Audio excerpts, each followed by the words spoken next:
ആരോഗ്യത്തോടെ ഇരിക്കാം. മികച്ച പരിചരണം ഞങ്ങളുടെ ഉറപ്പ്. Shoranur medical trust, Shoranur.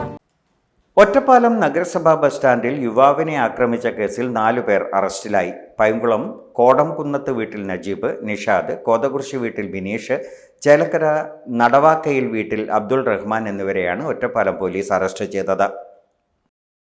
കണ്ണിയമ്പുറം ചപ്പിലത്തൊടിയിൽ പ്രവീൺ ബാബുവിനെ ആക്രമിച്ച കേസിലാണ് നടപടി. കഴിഞ്ഞ 22-നാണ് കേസിനാസ്പദമായ അക്രമ സംഭവം.